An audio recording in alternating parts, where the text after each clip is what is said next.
මේ ඔබට පේන්නේ මගේ පුංචි දුප්පත් රට ගං වතුරින් වෙලා ගන්න හැටි.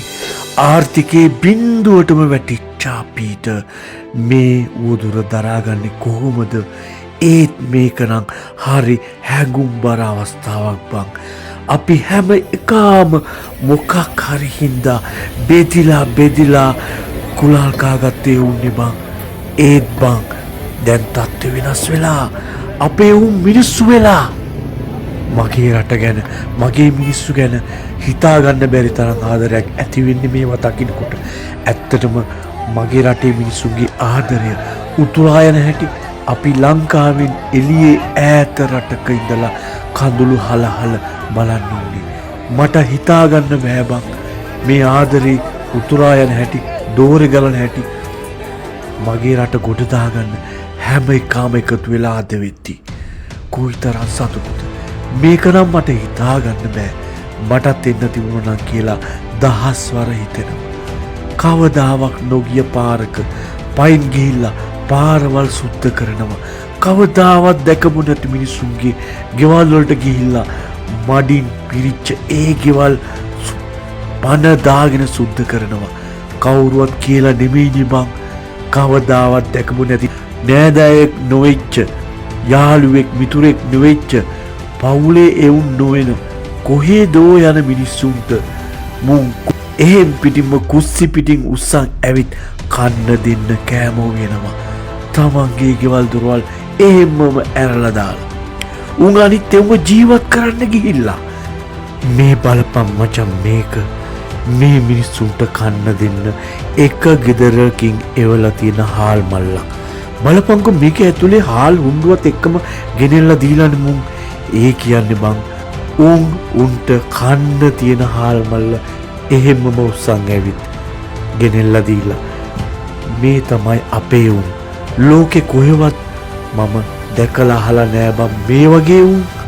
ඇත්තටම කොහොමද බං මේ වගේ මනුෂ්‍යත්වයක් අපි විඳගන්නේ? මේ මනුෂ්‍යත්වයේ නිමිද බං මේ ආදරේ නෙමෙයිද බං අපි හෙව්වේ? අපිට ඕනේ මේ වගේ දෙයක් නෙමෙයිද බං? මේ වගේ එකමුතුකමක් නෙමෙයිද බං? අපේ රටට මීට ඉස්සරත් කොයි තරම් උවදුරු ආවද? සුනාමි වගේ ඒවා ඉඳලා. ඒත් බං මේ වගේ මනුස්සකම මෙදා පාර කොහොමද බං මතුනේ? මේ මිනිස්සුනේ බං එදත් හිටියේ. සුනාමිය වගේ 6-7 ගුණයක් විශාලයි මේ උවදුර. මුළු රටම එක මිටට එකතු වෙලා අනිත් එකාගේ දුකට සංවේදී වෙලා. මේවල් පං මේ මිනිස්සු මේ මොකද කරන්නේ? අපේ බුදුන් වහන්සේගේ පිළිමයක් මඩ හින්දා හොදලා පවිත්‍ර කරනවා. බලපංකු මේවායේත් හැටි. වඳ කොත්තු වඳ ජංගි මට මතක් වෙනවා. ඇයි බං ඉස්සර අපිට එහෙම වුණේ? මේ බලපං අපේ රටේ මිනිස්සු විතරක් නෙමේ පිට රටින් ආපු සුදු උනුත් අපිත් එක්ක හරියට වැඩ.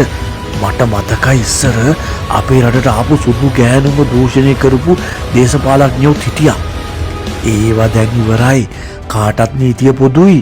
දැන් අපේ ඌ හරි වෙනස් බං. මේ රට හරි විදියට දැන් හැදෙනවා මචං. අපේ රටෙන් එළියේ ඉන්න විදේශගත උන් ගැනත් කියන්නම ඕනේ බං. උන්නම් මහ පුදුමාකාර උන් ටිකක් බං. රැක් දවාලක් නැතුව මචං මගේ රට ගැන ඈ ගහගෙන ඉන්නේ. මුළු සමාජ මාධ්‍ය ජාලයම උන්ගෙන් පිරීලා. උන් වැඩේ අතට අරන්. පට්ටයි බං. ලෝකෙ කොහේ හිටියත් අපේ උන්ගේ ආදරේ නම් පට්ටයි බං. හැම උවදුරකින්ම අපේ රටට ගොඩ යන්න අවස්ථාවන් ගොඩාක් ආවා ඉස්සර. ඒත් ඒ හැම අවස්ථාවක්ම අපේ රටේ හිටපු පාලකයෝයි උන්ගේ බත් බැලියෝ මංකොල්ල කෑවා. රට දුප්පත් වුණා. උන් පොහොසත් වුණා. ඕන්න දැන් ආයෙත් අපට ඇවිල්ලා අවස්ථාවක්. මුළු ලෝකෙම බලන් ඉන්නවා. මුළු ලෝකයක් උදව් කරනවා. ඇයි බං වෙනදටත් වඩා උදව්? මෙහෙම ඒ හැම එකෙක්ම දන්නවා මෙදා පාර එවන ආධාර රට කරවන උන් මංකොල්ල කන්නේ කියලා. මචං උඹලා ගැන පට්ට ආඩම්බරයි. උඹලා ගැහුවේ නෑ බං. මේ වගේ කතිරයක් නම් පට්ටයි මචං. Respect. something are bound to happen, bound to change you, and bound to be repeated. Sri Lanka. You will definitely see us again.